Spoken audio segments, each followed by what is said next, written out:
আল্লাহ পাক বলেন, বিশ্ব নবী মুহাম্মদ রাসূলুল্লাহ আমাদেরকে জানিয়েছেন, এটা মান ক্বারাআল কুরআনা, যে ব্যক্তি আল্লাহর এই কোরআন পড়ে। কোরআন পড়া বলতে আমরা চারটা বিষয় বুঝি। শুদ্ধ করে পড়া, এর মর্মমানি বোঝা, এর উপর নিজের জীবনকে সেট করা, আর এইটা মানুষকে মানার মতো পরিবেশ তৈরি করে দেওয়া। কোরআন পড়া বলতে কয়টা বিষয় পেলাম? আপনি এবার মেলান তো, আপনি আসলে কোরআন পড়েন কিনা। মাহফিলের সভাপতি, প্রধান অতিথি সহ যারা এসেছি, যদি জিজ্ঞাসা করেন কোরআন পড়েন, এক বাক্যে আমরা বলবো হ্যাঁ আমরা কোরআন পড়ি। কারা শব্দটার ব্যাখ্যা, নবীজি বলেন পড়া কোরআনে তিনটা শব্দ আল্লাহ দিয়েছেন, কোরআন পড়ো এই ব্যাপারে। কয়টা? এটা ক্লাস চলছে এখন, জবাব দেবেন ছাত্রের মতো। এটা স্কুল এবং কলেজ না। এখানে যারা আছেন অন্তত শিক্ষিত মানুষগুলো ছাত্রের মতো জবাব দেবেন। কারা, রাতালা, তালাওয়া, তিনটা শব্দ আছে কোরআন পড়ার ব্যাপারে। তিনটার ব্যাখ্যা হচ্ছে, কেউ যদি কোনো বিষয় পড়তে চায় সে যেন শুদ্ধ করে পড়ে। কি করে? অশুদ্ধ পড়লে অর্থ পাল্টিয়ে যাবে। এখানে অনেক মানুষ এমন বসে আছে, নামাজে দাঁড়ালে পড়ে ইযা জাআ নাসরুল্লাহি ওয়াল ফাত, হয়েছে? এখানে সোয়াদ আছে, নাসর মানে সাহায্য, আর নুন সিন র নাসর মানে ঈগল পাখি।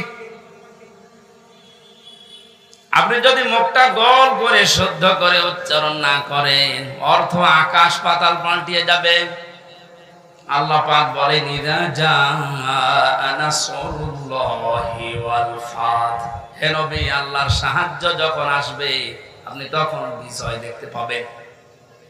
যদি মুখটা গোল না করে সিন দিয়ে উচ্চারণ করেন, অর্থ হয়ে যাচ্ছে হে নবী যখন শকুন আসবে, ঈগল পাখি আসবে, তখন আপনি বিজয় পাবেন।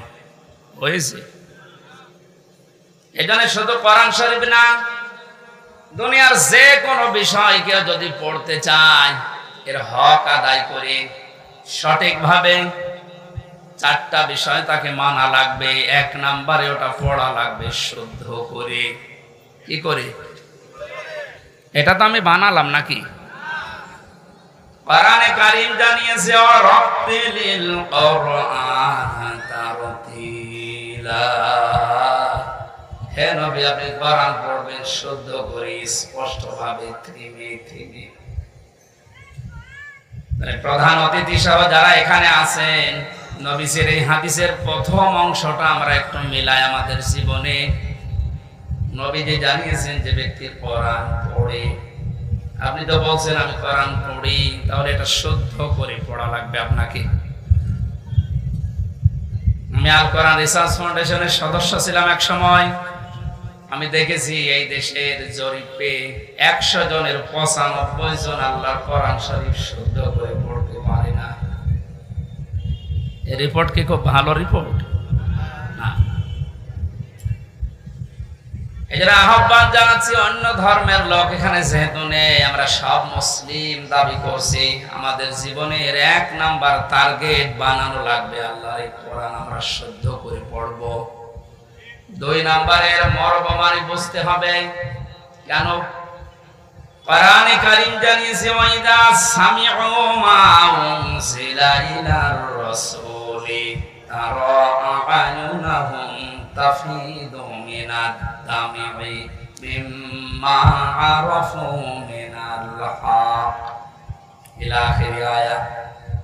সূরা মাইদা 7 নাম্বার পারার 1ম নাম্বার পৃষ্ঠার 1ম নাম্বার লাইনের 83 নাম্বার আয়াতের প্রথম অংশে আছে। এটা তাফসীরে ইবনে কাসিরে পাবে।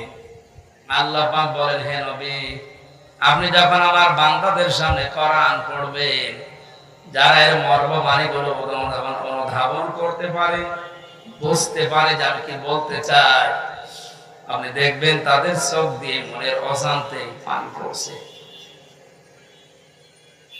কোরআনের আলোচনায় সবার চোখে পানি আসবে না। এটা বোঝার মতো যোগ্যতা আপনার থাকা লাগবে। এই জন্য কোরআন যদি কেউ হক আদায় করে পড়তে চায়, মাস্ট বি তাকে এটা বোঝার চেষ্টা চালাতে হবে। চারবার আল্লাহ এই ঘোষণা আমাদেরকে কোরআনে শোনাচ্ছেন, ওয়ালাকাদ ইয়াসসারনাল কুরআনা লিযিকরি ফাহাল মিন মুদ্দাকির। অবশ্যই আমার এই কোরআনকে আমি বোঝার জন্য, পড়ার জন্য, এটা মানার জন্য সহজ করে দিয়েছি। কেউ কি আসো এখান থেকে শিক্ষা নেওয়ার জন্য? বগুড়াবাসী, আমরা আজকে থেকে আল্লাহর এই আফসোস আর থাকতে দেব না। যতদিন জীবন আছে কোরআন বুঝে মরার চেষ্টা করব ইনশাআল্লাহ। 3 নম্বরে শুধু না, এটা আমাদের বোঝার চেষ্টা চালাতে হবে। কোরআন যদি কেউ বলে আমি কোরআন পড়ি, তার শর্ত মানা লাগবে কয়টা? 1 নম্বরে শুদ্ধ করে, 2 নম্বরে বুঝতে হবে, 3 নম্বরে যে বুঝবে ওই বিষয়ের উপরে তার বাস্তব জীবনে আমল করা লাগবে। এটাই ঝামেলা। আমরা জানি না এখানে এমন কেউ নেই যে টাকা ছেড়ে রাখে। যারা টাকা আসে, সুদের এই টাকা নেওয়া হারাম, এ জানে না কে? হিন্দুও জানে। কথা বলেন না কেন? এটা জানার পরও আমাদের আমল আছে। বলেন, এই যে 1 বিঘা জমি দেয়, 1 লক্ষ টাকা নেয়, 8-10 বছর এটা চাষ করে খায়, যখন ফেরত দেয় তখন 1 লক্ষ টাকায় ফেরত দেওয়া লাগে। এই সিস্টেম আছে না দেশে? এই নাম কি? এগ্রিমেন্ট। না না, এটা জায়েজ না। জায়েজ আছে খাই খালাসিটা, যেটা আপনি 1 বিঘা জমি দেবেন, 10,000 টাকা নিয়ে নেবেন, ওই খেয়ে দিয়ে 100,000 টাকা ফেরত দেওয়া লাগবে। এই সিস্টেম আছে? আছে, কিন্তু কম। এখন জানে যে এটা লস হবে, এটার ভেতরে আমি নেই। আরামে আরাম বেশি নাকি? ছোট্ট একটা কথা কয়েক সেকেন্ডের ভেতরে বলছি। আমার আরাদান যিকরি ফাইন্না লাহু মাঈশাতান দনকা। কোরআনে কারীমের সূরা তাহার 124 নম্বর আয়াতের প্রথম অংশে আছে। আল্লাহ পাক বলেন, আমার নিয়ম নীতি বাদ দিয়ে, আমার কোরআনের বিধান বাদ দিয়ে যদি কেউ উপায় করে, টাকা পয়সা আসবে, চর্ম চোখে দেখবে, বহু কিছুর মালিক হচ্ছে, কিন্তু জীবনের এই আয় উন্নতিতে আমি কোনো বরকত রাখবো না। তাফসীরে কাবীরের ভেতরে দনকার ব্যাখ্যা লিখেছে 7টা। এখানে আলেম আছে না? দনকার 1 নম্বর ব্যাখ্যা হচ্ছে, পৃথিবীতে আল্লাহর নিয়ম নীতি, আল্লাহর আইন বাদ দিয়ে কেউ যদি উপায় করে, ওই টাকা পয়সা, ওই অর্থ সম্পদের ভেতর থেকে আল্লাহ বরকত তুলে নেয়। 2 নম্বরে, ওই মানুষগুলো যখন মারা যাবে, এই অবৈধ সম্পদের কারণে এই মানুষটা বেঈমান হয়ে মরবে। 3 নম্বরে, ওই মানুষকে আল্লাহ ওই অবৈধ সম্পদ দুনিয়াতে ভোগ করার সুযোগ দেবে না। এটা যে দেয় না, তার বাস্তব প্রমাণে দেশে নেই। নাম ধরা লাগবে। কত মানুষ আজ অবৈধ ভাবে উল্টা পাল্টা করে কামাই করে টাকা রাখার জায়গা নেই, ফ্রিজে রাখে, বালিশের ভেতরে রাখে। এটাও হচ্ছে না, বানাচ্ছে বেগম পাড়া। আপনি ভোগ করতে পারবেন না। যদি এগুলো ভোগ করে যেতে পারেন, তাহলে কোরআন মিথ্যা হয়ে যাবে। আর আপনার মতো নাফরমানের জন্য আল্লাহ কোরআন শরীফ মিথ্যা করবে? যেন দুনিয়াতে আপনাকে ওই টাকা, ওই সম্পদ ভোগ করার সুযোগ দেবে না, এর আগে আপনি পটল তুলবেন। 4 নাম্বারটা একটু ঝামেলা, এটা বাদ যাক। যারা আল্লাহর নিয়ম নীতি বাদ দিয়ে উপায় করেন, সুদ, ঘুষ, মানুষের উপরে জুলুম করে, ফাঁকি দিয়ে, অন্যায় ভাবে যেভাবে উপায় করছেন, আপনার মরণে দৃষ্টান্ত সৃষ্টি হবে দুনিয়ায়। পৃথিবী সাক্ষী হয়ে থাকবে আপনার মরণে। এটাও বেশি বলে ফেললাম নাকি? আপনি কি মনে করছেন সব বানালাম একটা একটা করে? না, যেগুলো বলছি সব আমি পড়িয়ে এসেছি। অবৈধ ইনকামের মানুষকে আল্লাহ দৃষ্টান্ত করে রাখে দুনিয়াতে, তার মরণকে ইতিহাস বানিয়ে রাখে। আপনি এমনি টের পেয়েছেন, আমি জানি। এই জন্য আমরা সাবধান হব। জানি সবাই এটা হারাম, কোরআন থেকে হাদিস থেকে পড়েছি, জানার পরও যে লোকটা মানে না, ওর কোরআন পড়া হয়নি। 4 নাম্বারটা, এটা সবচাইতে বড় ঝামেলা এবং কঠিন। নবীজি বলেন, কেউ যদি কোরআন পড়ে এই কথা বলে, সে শুদ্ধ করে পড়বে, সে ওইটা বোঝার চেষ্টা চালাবে, নিজে মানবে, এবং এটা মানুষ যেন মানতে পারে সেই ব্যবস্থা করে দেবে। এটা ঝামেলা না? এটা যদি আজ কেউ করতে চায়, সে সবচাইতে বড় বিপদে আছে বাংলাদেশে। আমি কোরআন পড়ি, আমি শুদ্ধ করে পড়ি, আমি বুঝি, এবং আমি যতটুকু বুঝি অতটুকু মানার চেষ্টা চালাচ্ছি, অসুবিধা নেই। 4 নাম্বারটা, আমি যতটুকু মানি এটা মানুষ যেন মানতে পারে, ওই ব্যবস্থা আমি করে দিতে চাই। এটা কোরআন পড়ার 4 নাম্বার শর্ত। এক কথা বলছেন না কেন? 4 নাম্বারটা কি সহজ না কঠিন? এটা করতে গেলে আজ পদে পদে বিপদ। তাহলে 4টা শর্ত যারা মানে না, ওদের কোরআন পড়া হচ্ছে। জন্মের পর থেকে এটা শুনেছি, কেউ যদি কোরআনের একটা হরফ পড়ে তার নেকি হয় কয়টা? আপনার পড়া তো আবার পড়ার মতো হওয়া লাগবে। আপনি যদি আমার ছোট মেয়ের মতো পড়েন, ওর বয়স 4 বছর, ও তো পড়ে, ওই 1 লাইন পড়তে গেলে 1 লাইনে যদি 10টা শব্দ থাকে, 9টা ভুল করে, ওর পড়া হচ্ছে। আপনার পড়াও তো এরকম হয়ে যাচ্ছে। নবীজির হাদিসের প্রথম শব্দ ছিল, যে ব্যক্তি কোরআন পড়ে, তার মানে 4টা শর্ত যারা দুনিয়ায় মানতে পারে, ওদের পড়া হয়, আর ওদের প্রতিটি অক্ষরে 10টা করে নেকি হয়। দ্বিতীয় শব্দ ছিল ফাস্তাজহারাহু, কোরআন পড়ে শেষ করে দেয় না, যে ব্যক্তি কোরআনকে ইজহার করার চেষ্টা চালায়। যারা আরবি গ্রামার বোঝে, ফাস্তাজহারাহু এই শব্দের ব্যাখ্যা আমি যত পেয়েছি, আধুনিক ব্যাখ্যা হচ্ছে প্রকাশ করা, ইজহার করা, দাঁড় করানো, স্পষ্ট করা, কায়েম করা, বিজয় করা। কোরআন যারা পড়বে ওই 4টা হক অনুযায়ী এবং কোরআনকে বিজয়ী করার জন্য যারা চেষ্টা চালাবে, এই সংখ্যা বাংলাদেশে কম না বেশি? কম। একটা জরিপ পেয়েছিলাম, এই দেশের 100 জনের 15 জন মানুষ শুধু মন থেকে চায় যে কোরআনে কারিমে দেশে ফাস্তাজহারাহু এটা বিজয়ী হোক, আর বাকি 100 জনের 85 জন শুধু টানা নানায় আছে। দ্বিতীয় পয়েন্টটা হচ্ছে না। 3 নম্বরে কি ছিল?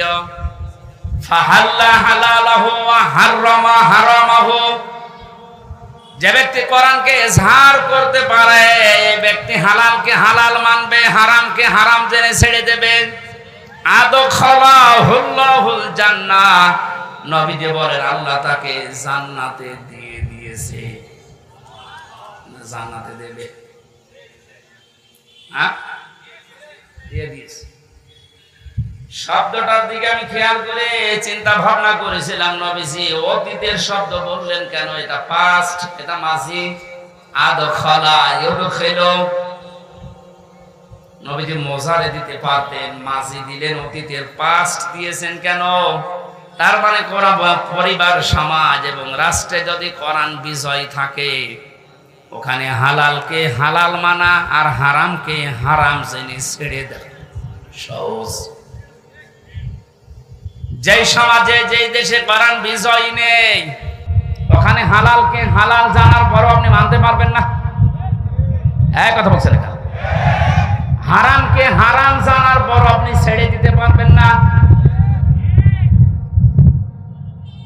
নাকি জায়গাগুলো দেশে নেই?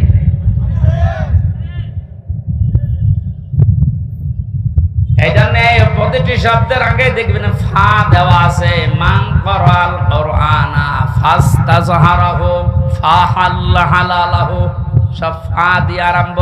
ফায়ের ব্যাখ্যা আছে। ফা শব্দটা আরবি গ্রামার অনুযায়ী 19টা অর্থে ব্যবহার হয়। এখানে যে ফা দিয়ে নবী যে বাক্যগুলো আরম্ভ করছেন, প্রতিটির পেছনে লুকিয়ে আছে আগেরটা যদি মানতে পারো পরের ফল দেখতে পাবে। তা আপনি কোরআন পড়ছেন কি করে? আপনি নিজে এবার টের পান চারটা শর্ত মিলছে না। কোরআনকে এজাহার করার জন্য, বিজয় করার জন্য আপনার কোনো কার্যকারী ভূমিকা নেই। তাহলে হালালকে আপনি হালাল জেনে মানবেন কি করে?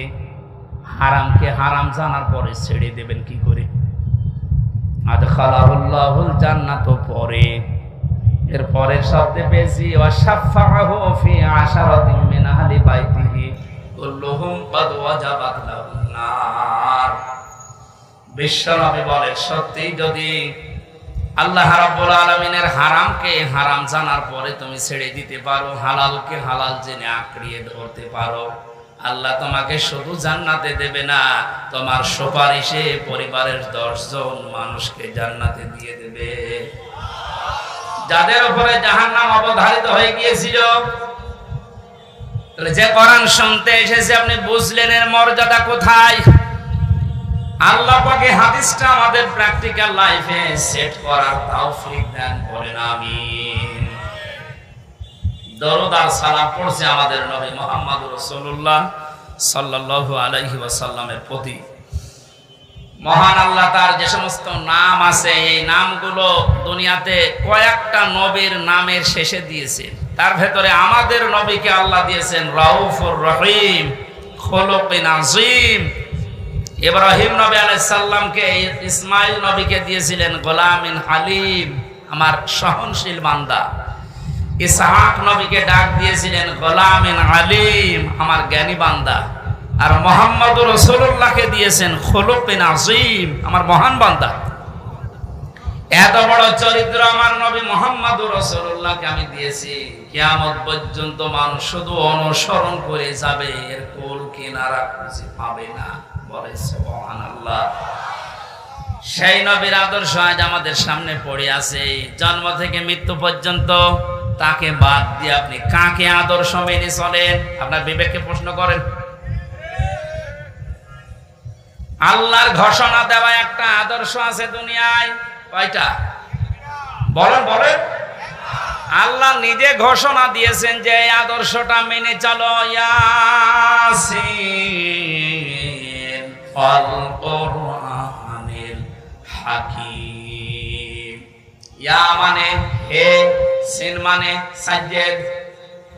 আল্লাহ পাক জানাতে চেয়েছেন, হে নেতা, দুনিয়াতে আল্লাহর ঘোষণা দেওয়া নেতা আদর্শ মাত্র একটা, তার নাম মুহাম্মদুর রাসূলুল্লাহ। আল্লাহ রাব্বুল আলামিন পুরা কোরআনে নবীকে 7টা নামে বিশেষভাবে ডাক দিয়েছেন। তার ভেতরে ইয়াসিন, তাহা, মুহাম্মদ, আহমদ, আব্দুল, মুজাম্মিল, মুদাসসির। বগুড়াবাসী, বিবেক যদি থাকে আজকে কাজে লাগাবেন। আল্লাহর ঘোষণা দেওয়া নেতা আদর্শ যার নাম তিনি জানিয়েছেন মুহাম্মদুর রাসূলুল্লাহ, সেটা বাদ দিয়ে যদি পৃথিবীর কাউকে আপনি অনুসরণ করেন, অনুকরণ করে চলেন, আপনি মরতে দেরি, জাহান্নামে যেতে দেরি হবে না। এইটা আমি বানালাম না, এটা আমি বানিয়েছি। ইমাম বুখারী রাহমাতুল্লাহ আলাইহি বুখারী শরীফ লেখার আগে একটা কিতাব লিখেছেন আল আদাবুল মুফরাদ। এখানে একটা হাদিস তিনি এনেছেন, 6 প্রকার মানুষকে আল্লাহ বিনা বিচারে, বিনা হিসাবে, কোনো হিসাবও নেবে না, বিচারও করবে না, মরণের পরে তাদেরকে আল্লাহ জাহান্নামে পাঠিয়ে দেবে। তার 3 নাম্বারেই তারা দুনিয়াতে যাদের আদর্শ মুহাম্মদুর রাসূলুল্লাহ ছিল না। এই হাদিসটার কোরআনের সূরা ইয়াসিনের ইয়াসিন, এর ব্যাখ্যা তাফসীর পড়ার পরে আমার বড় ভয় হচ্ছে। এই পৃথিবীতে হাজারো মানুষ মুহাম্মদুর রাসূলুল্লাহর আদর্শ না মানার কারণে জাহান্নামে যাচ্ছে। আল্লাহ তুমি আমাদেরকে বাঁচাও, বলেন আমিন। আমি এটা বলে আপনার ক্ষতি করে ফেললাম? হ্যাঁ, আপনি তো ধরা খাবেন। চোখ বন্ধ হওয়ার পরে আপনি এখনই ধরা খাবেন। নবীজির একটা কথা 100 ভাগের 1 ভাগও মিথ্যা নেই। যাদের আদর্শ এখনো ঠিক হয়নি, মুহাম্মদুর রাসূলুল্লাহ বাদ দিয়ে অন্য কাউকে যারা মেনে চলছেন, এখনই তওবা করে পরিবর্তন হবেন। হয়তো আপনার কোনো হিসাব নেই, বিচার নেই, আপনি মরে গেলেই বিনা হিসাবে বিনা বিচারে জাহান্নামী। আল্লাহ তুমি আমাকে সহ যারাই আমরা এসেছি এটা বুঝে মানার তৌফিক এখনই দান করো। আরো জোরে বলেন। কোরআনে কারিমের ৬৬৬৬ আয়াতের মাত্র একটা আয়াত পড়েছি, সূরা তাওবা ১১৯ নাম্বার আয়াত। আমরা তেলাওয়াত কিন্তু আয়াত তাফসীর আকারে কথা বলবো ইনশাআল্লাহ, আল্লাহ যেন তৌফিক দেন। আউযু বিল্লাহি মিনাশ শাইতানির রাজীম। বিসমিল্লাহির রহমানির রহিম।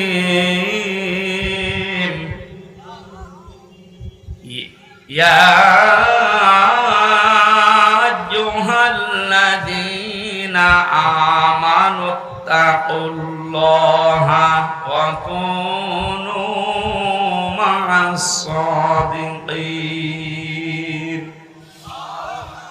আল্লাহর ঘোষণা, ওহে ঈমানদারেরা। আল্লাহ কোন বেঈমানকে ডাক দিয়েছেন এখানে? তাহলে যদি কোনো বেঈমান থাকেন আপনি চলে যান, কারণ এই আয়াত আপনার জন্য না, আপনার জন্য আলাদা আয়াত আছে। বেঈমানের জন্য আল্লাহর ডাক ছিল ইয়া আইয়ুহাল্লাযীনা কাফারু, হে কাফেরেরা, হে বেঈমানেরা। এখানে কোন কাফের আছে? আমরা সব ঈমানদার। আমরা কি? এখন আমার ভেতরে ঈমান আছে কিনা এটা পরীক্ষা করার থার্মোমিটার আছে। সাহাবী প্রশ্ন করলেন, হে নবী আমার ভেতরে ঈমান আছে কিনা আমি কিভাবে বুঝতে পারবো, কিভাবে টের পাবো? আমি তো নামাজ আদায় করি, রোজা রাখি, কাবা শরীফ তাওয়াফ করি। আল্লাহর নবী বলেন, যত দুইটা কাজ তোমার ভেতরে দেখতে পাও, ইজা সাররাতকা হাসানাতুকা ওয়া সাআতকা সাজ্জিয়াতুকা। যখন কোনো ভালো কাজ, সমাজ উন্নয়নমূলক কাজ, আল্লাহর পক্ষের, রাসূলের পক্ষের, দ্বীনের পক্ষের কোনো কাজ হয়, ওইটা দেখে যখন তোমার ভালো লাগে, আনন্দ লাগে, আর যখন তোমার অন্যায় কাজ দেখলে কষ্ট লাগে, তখন বুঝবে তোমার ঈমান আছে। ও বগুড়াবাসী, হাদিসটা সামনে রেখে বলেন তো, বাংলাদেশে ভালো কাজ সবার কাছে ভালো লাগে? না না, অন্যায় কাজ সবার কাছে খারাপ লাগে। আপনি নিজেই নিজেকে পরিমাপ করতে পারবেন আসলে আপনার ঈমান আছে কিনা। এখন যদি মনে করেন কি আমি শেরপুর মসজিদের সভাপতি, আমার ঈমান নেই, মানে আপনি তো শেরপুরের সভাপতি, আর আবু সাহেব ছিল কাবা শরীফের সভাপতি, তার হিসাবে আপনার কোনো খবর আছে? শেরপুর বাংলাদেশে কয়জন চেনে? আর কাবা শরীফ সেই জায়গার সভাপতি হয়েও বেঈমান ও জাহান্নামে গেছে, আর আপনি শেরপুরের সভাপতি হয়ে বগল বাজাচ্ছেন যে আমার ঈমান নেই। মানে ভালো কাজ যার কাছে আনন্দ লাগে না, অন্যায় দেখলে যার কাছে কষ্ট লাগে না, সে যেই হোক ওটা বেঈমান। ঈমান আছে কিনা হামজারে জিজ্ঞাসা করা লাগবে, আপনি নিজে টের পাচ্ছেন।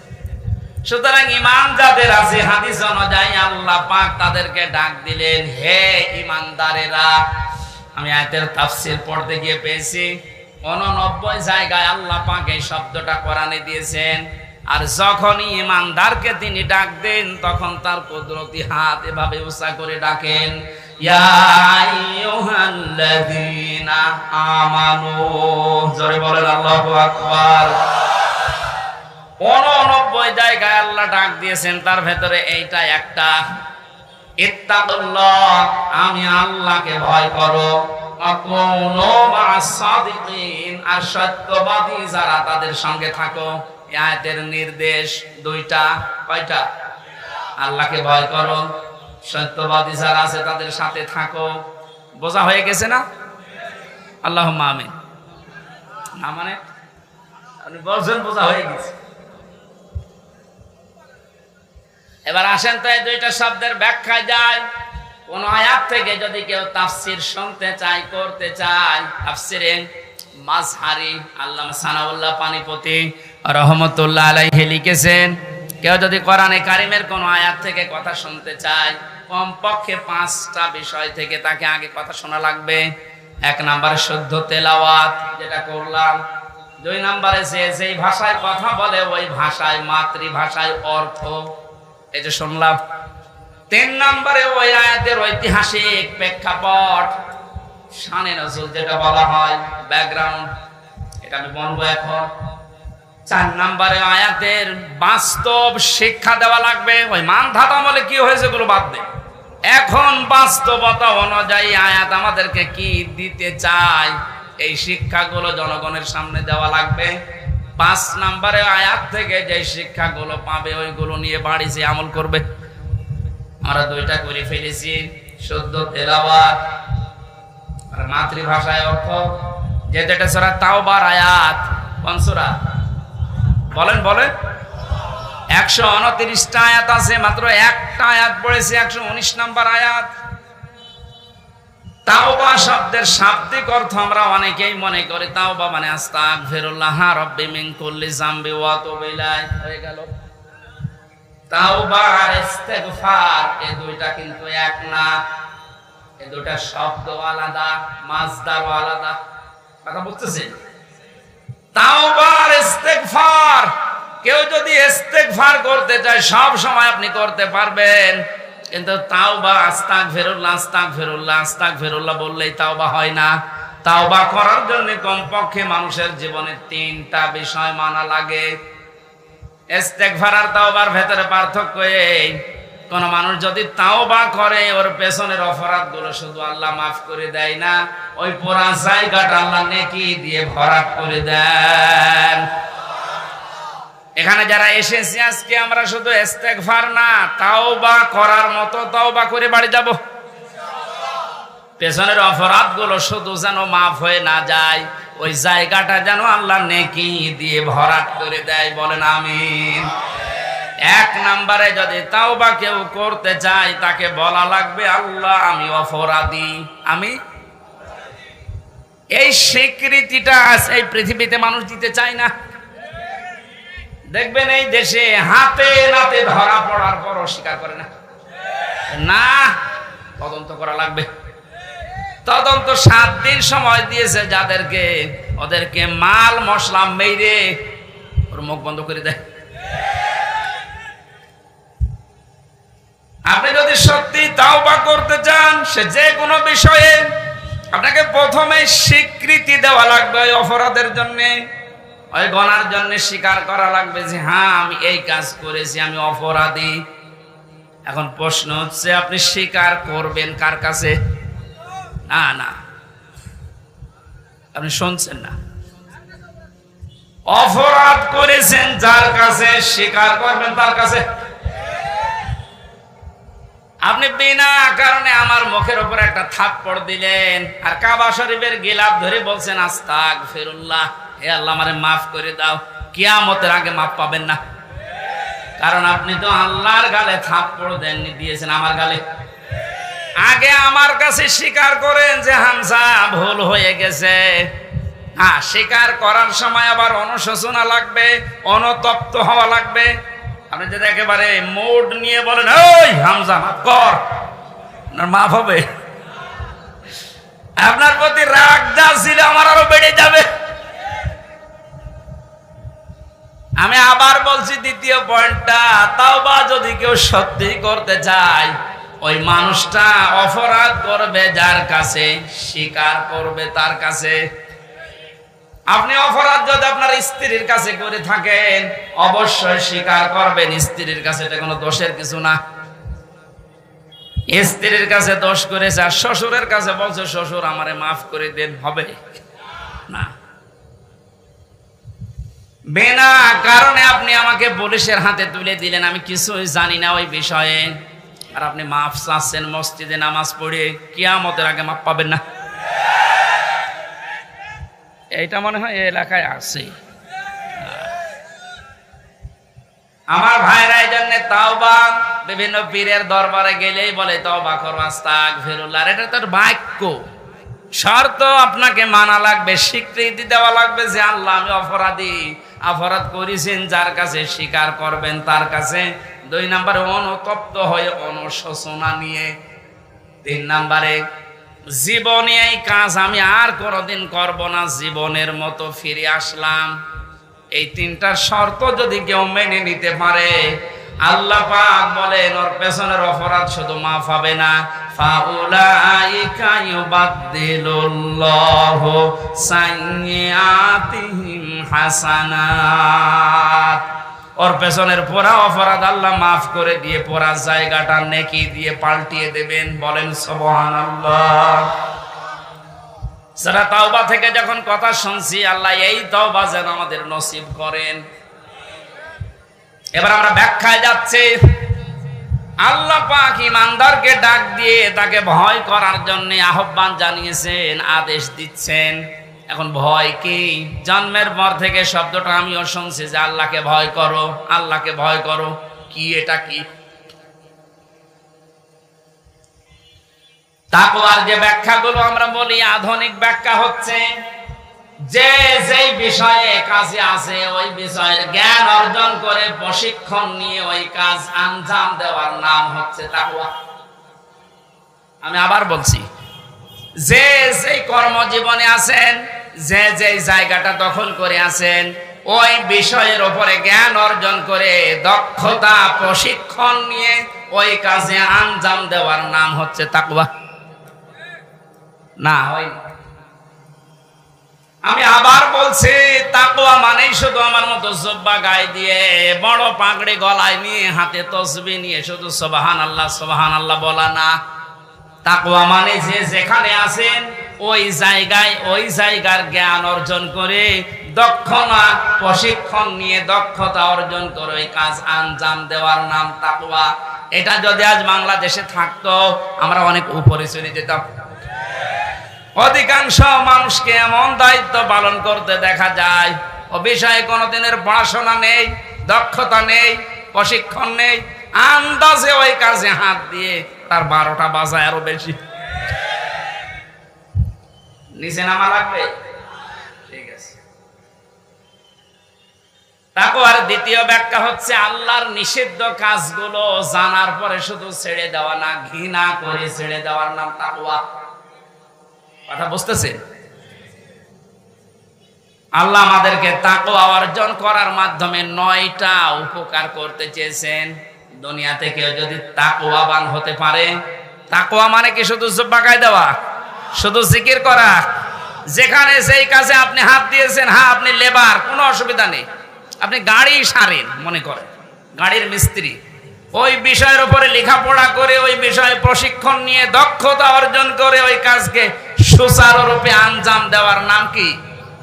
আরো জোরে বলেন। আর চাইনার দিকে তাকান, দিন দিন উন্নতি এমনি করছে, এইটা থাকার কারণে। ওরা যে যে বিষয়ের উপরে দক্ষতা অর্জন করে লেখাপড়া, আমি জেলে যখন ছিলাম 3টা বছর, কয়েকজন চাইনিজ আমার সাথে ছিল। ওরা কি টাকা পয়সার ঝামেলার কারণে ধরা পড়েছিল আর দিয়েছে আমার পাশের রুমে। ভাষা তো বুঝতাম না, কিন্তু কর্মদক্ষতা, ওদের যে কাজ কারবার ভেতরে এত বুদ্ধি, জীবনে কোনোদিন কল্পনাও আসে না যে এই পানির বোতল দিয়ে এই কাজ করা যায়। ও ছাতা ওইটা করে দেখাচ্ছে। ওই বিষয়ের উপর ওদের লেখাপড়া আছে, কর্মদক্ষতা আছে এবং প্রশিক্ষণ নিয়েছে, এই জন্য দিন দিন ওরা উপরে উঠতেছে। আজ আমরা ওদের মতো যদি তাকওয়াটা বুঝতাম আর বাস্তবে কাজে লাগাতাম, আমার মনে হয় যে ষড়যন্ত্র কয়েকদিন আগে প্রধানমন্ত্রী শেখ হাসিনা যে আশঙ্কা করেছে বাংলাদেশ নিয়ে, পার্বত্য চট্টগ্রামের কয়েকটা জেলা, মায়ানমারের কিছু অংশ আর ইন্ডিয়ার কিছু অংশ নিয়ে সাদা চামড়ার যারা আছে তারা কিন্তু গোপন আন্দোলন চালাচ্ছে। এটা একটা স্বাধীন খ্রিস্টান রাষ্ট্র ঘোষণা দেবে। প্রধানমন্ত্রী 14 দলের সাথে গোপন বৈঠক করে যে কয়েকটা কথা শেষের দিকে জানিয়েছে, তার ভেতরে এটা একটা। ওনার এই আশঙ্কা যদি সত্যি হয়, আপনি চর্মচোখে দেখবেন এদের ভাগ হয়ে সুদানের মতো, দক্ষিণ সুদান, পূর্ব তৈমুরের মতো খ্রিস্টান একটা স্বাধীন রাষ্ট্র এই এলাকায় চলছে। এটা খুব ভালো সংবাদ নাকি? আমাদের কর্মদক্ষতা, তাকওয়ার এই ব্যাখ্যা যেটা আধুনিক ভাবে করা দরকার, এটা আমাদের করা দরকার। আল্লাহ আমাদেরকে ওই পর্যায়ে যাওয়ার তৌফিক দেন, বলেন আমিন। যে বিষয়ে আপনার ছেলেটা আপনার মেয়েটা যে বিষয়ে অভিজ্ঞতা ছোটকাল থেকে দেখবেন যেদিকে মন আছে ওই বিষয়ে আপনি তাকে তুলে দিন। সবাইকে আলেম হওয়া লাগবে, সবাইকে ইঞ্জিনিয়ার হওয়া লাগবে না। যে বিষয়ের দিকে যেতে চায়, ধাবিত হতে চায়, ভালোবাসে, ওই বিষয়ে যেন জ্ঞান অর্জন করার জন্য রাস্তা পায়, তাকে ব্যবস্থা করে দেন। ও কর্মদক্ষতা অর্জন করে ও প্রশিক্ষণ নিয়ে ওই কাজকে সুচারুরূপে আঞ্জাম দিতে থাকলে দুনিয়া এবং আখিরাত দুইটাই আমাদের জন্য সফল হবে ইনশাআল্লাহ। আমার ভাইরা, 9টা উপকারের ঘোষণা দিয়েছেন আল্লাহ। দুনিয়া থেকে যদি তাকওয়া অর্জন করতে পারে, 1 নম্বরে ওই লোকটা যদি বিপদে পড়ে, মহান আল্লাহ এমন জায়গা থেকে তাকে সাহায্য পাঠায় যার কল্পনা কোনোদিন তার হৃদয়ে আসে নাই। জোরে বলুন সুবহানাল্লাহ। এটা আজ দেখতে আমাদের বহু বাকি। এটা যারা দেখতে পেয়েছিলেন তাদের ঈমান আমি দেখেছি, এই মানুষগুলোর ঈমান পাথরের চাইতেও শক্ত ছিল। সত্যিই যারা তাকওয়া অর্জন করতে পেরেছে দুনিয়াতে, ওই মানুষগুলোর কাছে দুনিয়া আল্লাহ এমন তুচ্ছ বানিয়ে দিয়েছে, তামাম দুনিয়াটা একটা ডিমের চাইতেও তাদের কাছে কম দামি মনে হতো। আমরা আসলে তাকওয়া অর্জন করে আল্লাহর এই 9টা যে উপকারের কথা, সাহায্যের কথা, এটা পাচ্ছি না, কারণ আমাদের তাকওয়া নেই। তোমরা সত্যবাদী যারা, সত্যপন্থী যারা, তাদের সঙ্গে থাকবে। সত্যবাদী কারা?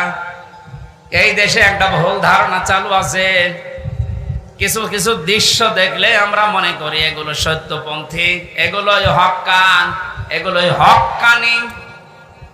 অনেকে নিজেকে দাবিও করছে যে আমরা হক্কানি দরবারের লোক। কোরআনে কারিমে সূরা তাওবার 119 নম্বর আয়াতের শেষের অংশের ব্যাখ্যা আল্লাহ দুনিয়ায় কারো কাছে ছেড়ে দেয়নি যে 2 বেলা জিকির করলে সেই লোকটা সত্যবাদী, 5 ওয়াক্ত নামাজ পড়লে সেই লোকটা সত্যবাদী, বছরে একবার হজ করে আসলে সেই লোকটা সত্যবাদী না। আল্লাহ পাক বলেন সত্যবাদী হওয়ার জন্য 10টা গুণ দুনিয়াতে তোর ভেতরে থাকা লাগবে। কয়টা? আরো জোরে বলেন। বগুড়াবাসী, আপনি এখন থেকে আমি সহ প্রত্যেকেই মিলাবো আল্লাহর বর্ণনা অনুযায়ী 10টা গুণ আমার ভেতরে আছে কিনা। আল্লাহ ব্যাখ্যা দিচ্ছেন সূরা বাকারার 177 নম্বর আয়াতে, লাইসাল বিররু আন তুওয়াল্লু ওয়াজুহাকুম কিবালাল মাশরিকি ওয়াল মাগরিবি ওয়ালাকিন্নাল বিররা মান আমানা বিল্লাহ। আল্লাহ পাক বলেন শুধু পূর্ব দিকে পশ্চিম দিকে মুখ ঘুরিয়ে সেজদা দিলেই নেকি না, আসল নেকির কাজ হচ্ছে আল্লাহর প্রতি ঈমান আনা। কার প্রতি? প্রশ্ন আসতে পারে, হুজুর আমার ঈমান আছে, আমি আল্লাহকে বিশ্বাস করি না। কেউ যদি আল্লাহকে বিশ্বাস করে কথা বলতে চায়, কমপক্ষে 4টা বিষয় দুনিয়াতে তার ভেতরে পাওয়া যাবে। আপনি এবার মিলান তো আপনার ভেতরে আছে কিনা। ওই যে কায়দায় পড়িয়েছিল হুজুররা ছোটবেলায়, মাওলানা কায়দায় পড়িয়েছে আমাদেরকে, আমানতু বিল্লাহি কামা হুয়া বিআসমাইহি ওয়া সিফাতিহি ওয়া ক্বাবিলতু জামিআ আহকামিহি ওয়া আরকানি। পড়াবি মানে বলতে চেয়েছে আমানতু বিল্লাহ, যারা বলে আল্লাহ আমি তোমাকে বিশ্বাস করে, প্রথমে আপনাকে স্বীকার করাচ্ছেন কামা হুয়া, আমি এমন আল্লাহকে বিশ্বাস করি যার অস্তিত্ব আছে। কি আছে? পৃথিবীর অন্যান্য ধর্মের লোকদের সাথে আমাদের মিল নেই, এই কারণে আমরা এমন আল্লাহকে বিশ্বাস করি যার অস্তিত্ব আছে, যার নাম আছে বিআসমাইহি, শুধু নাম না, তার নামের গুণাগুণ আছে, কার্যকারিতা আছে। আল্লাহর নাম আমরা অনেকেই জানি 99টা, আল্লাহর নাম 5000-এর উপরে। প্রতিটি নাম আল্লাহ নিয়েছেন, ওই নামগুলোকে গুণাগুণ দিয়ে কার্যকারিতা হিসাবে আমাদের দেখিয়েছেন। আল্লাহ রব নাম নিয়েছেন, এই কারণে নেই থেকে পূর্ণতায় আমাদেরকে পৌঁছিয়ে দিয়েছেন এই রব নামের কারণে। কথা বলে না কেন? মায়ের বীর গভীরে যখন বাবার এই বীর্যটা দ্রুত গতিতে যে আশ্রয় নেয়, আল্লাহ রাব্বুল আলামিন বলেন যে নেই থেকে আস্তে আস্তে হামজা পর্যন্ত বানালাম। এই যে নেই থেকে পূর্ণতায় যিনি প্রতিটি জিনিসকে পৌঁছিয়ে দেন, আরবিতে তার নাম বলা হয় রব। এই নামটা আল্লাহ নিয়েছেন, এই কারণে হামজা এখানে বসে আছে। আমার বাবার স্ফলিঙ্গ দিয়ে দ্রুত গতিতে আমার মায়ের রেহেমের ভেতরে যে পানিটা গিয়েছিল, বিজ্ঞান এখন দেখাচ্ছে ওই এক ফোঁটা নাপাক পানির ভেতরে 40,000 হামজা তৈরি হওয়ার ক্ষমতা ছিল। হয়তো 40,000 ওই পর্যন্ত তৈরি হয়ে দুনিয়া আসতে পারত, কিন্তু কেউ পর্যন্ত যেতে পারেনি। জরায়ের দেওয়ালের সাথে ধাক্কা লেগে অনেকে পড়ে গেছে, অনেকে মারা গেছে। আমি হামজা একা ওই জায়গায় গিয়ে 40 দিনে শুধু পাল্টিয়েছি। আমি নতফা, মুদগা, আলাকা এগুলো হতে হতে 6 মাসের পরে চামড়া দিয়ে, বডি দিয়ে স্ট্রাকচার তৈরি করে আমার ভেতরে আল্লাহর রূহ দিয়ে একটা আকৃতি দিয়েছেন। ওয়াল্লাযী ইউসাউবিরুকুম ফিল আরহামি কাইফা ইয়াশা। আল্লাহ পাক বলেন তিনি সে আল্লাহ যিনি মায়ের রেহেমের ভেতরে তোমার এই আকৃতিটা বানিয়েছেন। তোমার মার বাবার পক্ষ থেকে 8টা জিনিস ওই নাপাক পানি দিয়ে আল্লাহ বানিয়েছিলেন। চুল, রগ, হাড় আর পর্দা, রক্ত, গোশত, চর্বি আর চামড়া। আল্লাহ পাক বলেন আমার নাম যে রব, এই কারণে আমি আল্লাহ নিজে 5টা জিনিস তোকে দিয়েছি হামজা।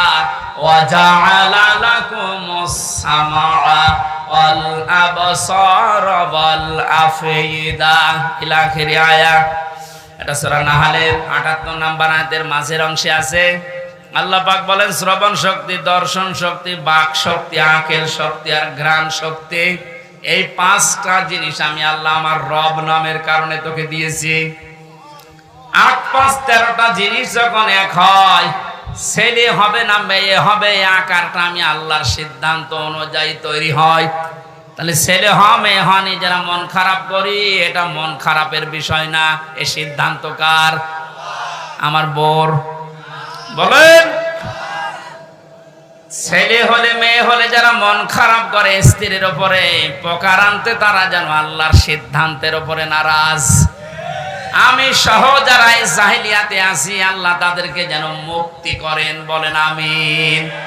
ছেলে হোক মেয়ে হোক, কারো দোষ আছে? স্বামীর দোষ আছে? আল্লাহ রাব্বুল আলামিন বলেন 8, 5, 13টা জিনিস যখন এক হয়ে যায়, 6 মাস পার হয়ে যাওয়ার পরে একে আমি দুনিয়াতে আস্তে করে বের করার সিদ্ধান্ত নেই। আল্লাহু আখরাজাকুম মিন বুতুনি উম্মাহাতিকুম লা তা'লামুনা শাইআ। মায়ের পেট থেকে আস্তে করে দুনিয়ার ময়দানে আমি আল্লাহ তোকে নিয়ে আসলাম। এমন অবস্থায় নিয়ে এসেছিলাম যখন কিছু খেতে পারতিস না। এই জন্য আমি আল্লাহ তোর মায়ের স্তনে 6 মাস আগেই তোর জন্য খাবার আমার রব নামের কারণে গরম করে রেডি করে রেখেছি। মায়ের স্তনের ভেতরে যদি একটা বোটা দিতাম, চষা মারলে অনেকগুলো দুধ এসে তোর কচি কণ্ঠ আটকে যেত, মরে যেতে, শ্বাস নিতে পারতে না। আমি যে রব নামটা নিয়েছি, এই কারণে মায়ের ওই স্তনে সূক্ষ্ম সূক্ষ্ম 32টা ছিদ্র দিয়েছি। একবার চষা দিলে যেন একবার এই দুধগুলো এসে তোর মুখের ভেতরে প্রবেশ না করে, ওই জায়গায় জমা হয়ে সূক্ষ্ম সূক্ষ্ম 32টা ছিদ্র দিয়ে আস্তে আস্তে করে এসে তোর জীবন আমি বাঁচিয়েছি। আমি রব নামটা খেলা করার জন্য নেয়নি। মুখটা নাপাক করে নাই, মায়ের পেটের ভেতরে নাভির ভেতর দিয়ে খাবার পাস করে দিয়ে তোর মুখটা পবিত্র রেখেছিলাম। অথচ দুনিয়ায় আসার পরে আমি তোর দিকে তাকিয়ে দেখি এই মুখের ভেতরে কত হারাম, অপবিত্র, নাপাক জিনিস দিয়ে ভর্তি করিস। কথা বলেন ঠিক কিনা? আপনি কি মনে করেন শুধুমাত্র কুকুরের পায়খানা, মানুষের পায়খানা, শুকুরের গোশত খাওয়ায় হারাম? ভাইয়ের জমি যারা, বোনের জমি যারা জাল দলিল করে ফাঁকি দিয়ে লিখে নেয়, ওইটাও কুকুরের মাংসের মতোই হারাম। যারা মেয়ের জমি ফাঁকি দিয়ে ছেলেকে লিখে দিয়েছেন, আপনি বিশ্বাস করতে পারেন জাহান্নামের টিকিট আপনার একটা বুক করা হয়ে গেছে। শরীক ফাঁকি দেওয়া মানুষ বগুড়ায় নেই, এই কথা বলেন। যারা শরীক ফাঁকি দিয়েছেন, আপনার ইবাদত কবুল বন্ধ হয়ে গেছে, আগে ওইগুলো ফেরত দেবেন। আজকেই বাড়ি যে বনের সম্পদ আগে ফেরত দেবেন, তারপর আপনি নামাজ পড়া আরম্ভ করবেন। এখন যদি বলেন ও সাদা তো ফেরতও দিতে পারে না, নামাজও কবুল হয় না, ও নামাজই পড়বো না। আপনি নামাজ না পড়লে আল্লাহর ক্ষমতা হারিয়ে যাবে। বলেন, নিজের কপালে নিজে আপনি আঘাত করছেন, নিজের পায়ে নিজে কোড়াল মারছেন, এই সময়টা আর দুনিয়ায় ফেরত পাবেন না। আমার এখন 32 বছর বয়স, আমি কি জীবনে ইচ্ছা করলে আর 12 বছরে ফিরে যেতে পারবো? আজকের মাহফিলের প্রধান অতিথি, ওনার বয়স মনে করেন এখন 60 বছর। কিয়ামত পর্যন্ত যে চেষ্টা করে 12 বছরে ফিরে যেতে পারবে। যে সময়টা পার করে ফেলেছি আর কোনোদিন ফেরত পাবেন না। সুতরাং এইটাই আমাদের হায়াতের আসল জীবন। এইটার জন্য আল্লাহ একটা কসম দিয়েছেন, ওয়ালা আসরি ইন্নাল ইনসানা লাফি খুসর। আল্লাহ বলেন তোর হায়াতের কসম, তোর হায়াতের কসম, সময়ের কসম, সাবধান, জীবনটা হেলায় খেলায় নষ্ট করে ধ্বংস করে দিও না। পেছনের দিকে তাকাও আর ভাবো, এই সময়টা যেহেতু আর ফেরত আসছে না, সামনে যতটুকু হায়াত আছে এটা আমার কাছে একটা নিয়ামত। এটা কি? ফামান সুহসিহা আনিন নার ওয়া উদখিলাল জান্নাতা ফাকাদ ফাজ ওমাল হায়াতুদ দুনিয়া ইল্লা মাতাউল গুরুর। আল্লাহ রাব্বুল আলামিন বলেন, হে পৃথিবীর মানুষেরা, দুনিয়ার জীবনে বেশি দিন ক্ষমতায় থাকা, বেশি টাকা পয়সা গাড়ি বাড়ির মালিক হওয়া, শরীর স্বাস্থ্য মোটা হওয়া, ভালো হওয়ায় সফলতা না। সফল মানুষ তো ওইটা যাকে আমি আল্লাহ মরণের পরে জাহান্নামের আগুন থেকে মাফ করে দিয়ে জান্নাতি বলে ঘোষণা দেব, এইটাই সফলতা। আর এটা পাওয়ার জন্য দুনিয়ার জীবনে কি করা লাগবে? আস্তে আস্তে করে আপনি জাহান্নামের অন্যায় কাজগুলো ছেড়ে দিয়ে দিয়ে জান্নাতের ভালো ভালো কাজের দিকে এগিয়ে যাবেন। সুতরাং এই দেশে আমরা যারা অন্যায়, অবৈধ, শয়তানি কাজ কারবার আস্তে আস্তে ছেড়ে দিয়ে মানবতার পক্ষে, ইসলামের পক্ষে এই কাজগুলো আস্তে আস্তে যারা আঞ্জাম দিতে পারবো, আপনি বুঝবেন আল্লাহ আপনাকে এই দুনিয়াতেই জাহান্নামের পথ থেকে জান্নাতের দিকে এগিয়ে দিচ্ছে। আপনি সফল। আমাল হায়াতুদ দুনিয়া ইল্লা মাতাউল গুরুর, এই শব্দটা আল্লাহ এত কঠিন ভাবে কোরআনে দিয়েছেন। এ পৃথিবীর মানুষেরা, ভালো করে শোনো, দুনিয়ার জীবন কিন্তু একটা ধোঁকা। একটা কি? আপনার সন্তান আপনার জন্য ধোঁকা, স্ত্রী ধোঁকা, টাকা পয়সা, ক্ষমতা, প্রভাব, প্রতিপত্তি, সবগুলো আল্লাহ বলেন ধোঁকা। বিশ্বাস যদি না হয়, মিথ্যায় চোখ বন্ধ করে দেখেন এগুলো কেমন ধোঁকা। আল্লাহ এই ধোঁকাটা এখনই আমাকে বোঝার তৌফিক দিন। ও বগুড়াবাসী, এটা যত তাড়াতাড়ি বুঝতে পারবেন তত তাড়াতাড়ি আপনার কল্যাণ হবে। আপনি যদি এখনই বোঝেন যে হ্যাঁ এগুলো আসলে ধোঁকা, আপনার অন্যায় অবৈধ কাজের ভাগ দুনিয়ায় কেউ নেবে না, অথচ অবৈধ কাজ করে যা কামাই করবেন ওগুলো ভাগ নেওয়ার জন্য হাজারো মানুষ বসে আছে। এই ধোঁকা থেকে বাঁচার জন্য আল্লাহ রাব্বুল আলামিনের সাহায্য কামনা করা দরকার।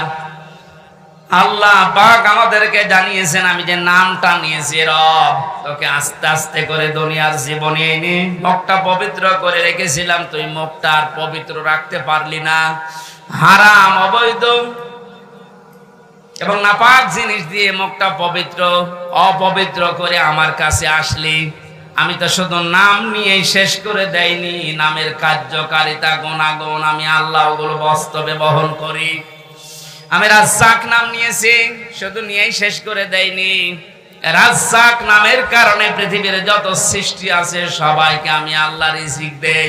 জোরে বলেন সুবহানাল্লাহ। রিজকের দায়িত্ব কার? আরো জোরে বলেন। জাহান্নাম থেকে বাঁচার দায়িত্ব কার? যেইটার দায়িত্ব আল্লাহ আমাদেরকে দিয়েছেন ওইটার বিষয়ে আমরা বেখবর হয়ে আছি, বেহুশ হয়ে আছি। আল্লাহ আমাদের আমলের ইমানের উপরে ভিত্তি করে আখিরাতে নাজাত দেবেন এইটার কোনো খবর আমাদের নেই।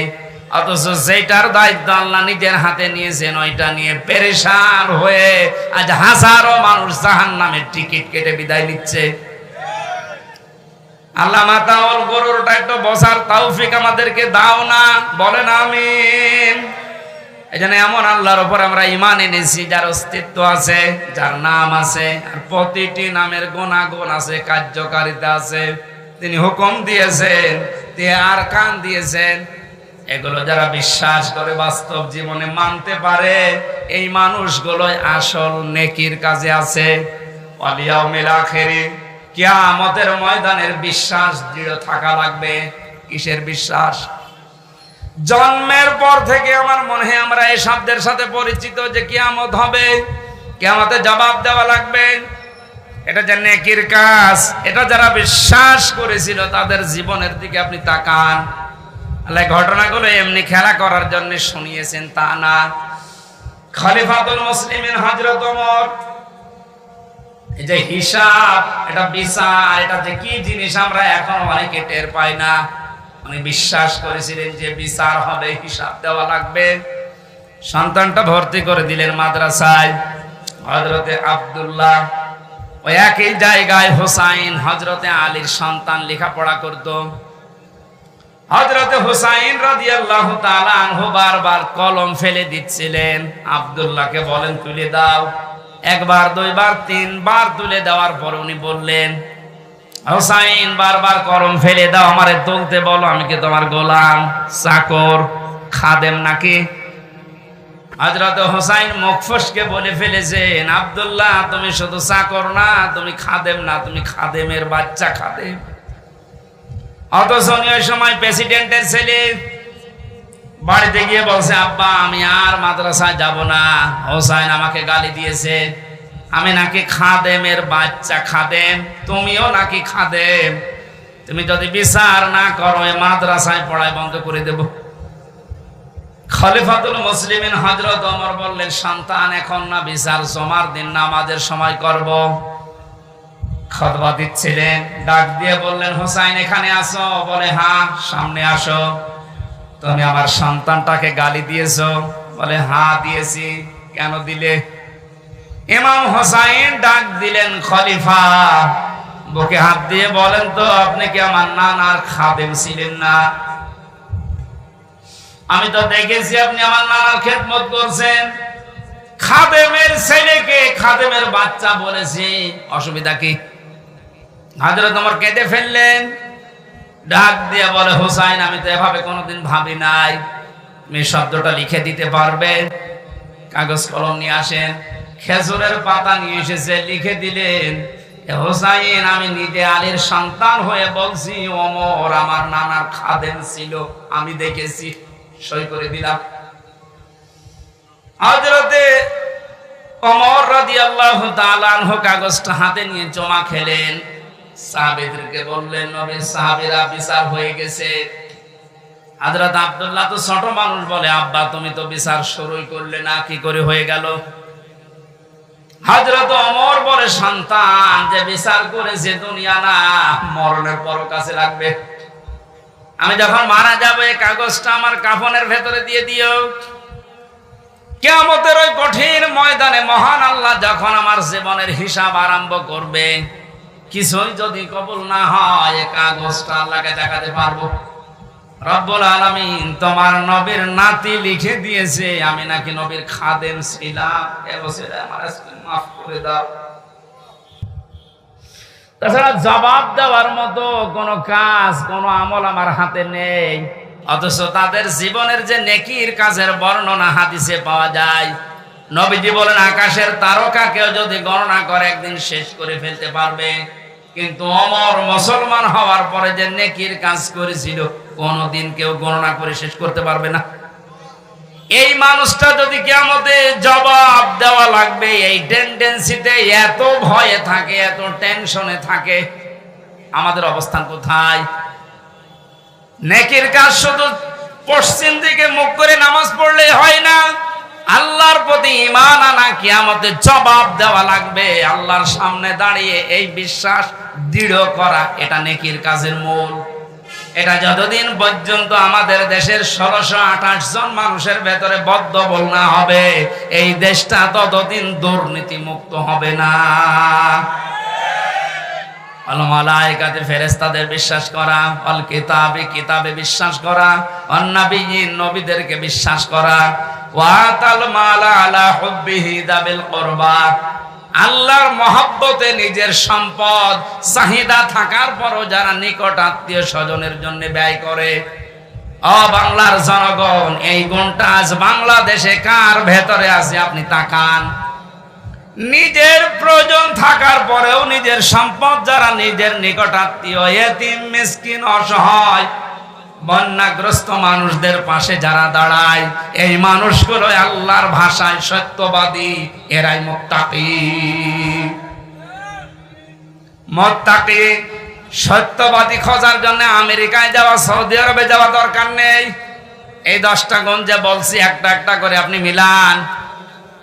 আকামাস সালাতা ওয়া আতাজ যাকাত, দুনিয়ায় যারা নামাজ কায়েম করার জন্য চেষ্টা চালায়, সম্পদ থাকলে যারা যাকাত দিয়ে দেয়, যারা ধৈর্য ধারণ করে বিপদে আপদে মুসিবতে, দুনিয়ায় কোনো বিষয় যদি একবার ওয়াদা দিয়ে ফেলে, জীবন চলে গেলেও তারা ওয়াদা রক্ষা করে।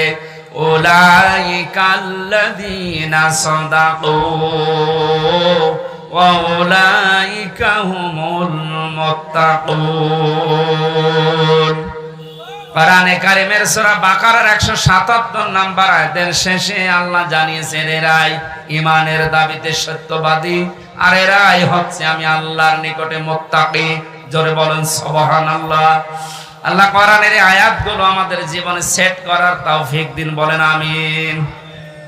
আয় মোনাজাতটা করে যান, আমি মুসাফির মানুষ, মোনাজাতটা করে যান, আল্লাহুম্মা আমিন। লা ইলাহা ইল্লা আনতা সুবহানাকা ইন্নী কুনতু মিনাজ জালিমিন। রব্বানা যালামনা আনফুসানা ওয়া ইল্লাম তাগফির লানা ওয়া তারহামনা লানাকুনান্না মিনাল খাসিরিন।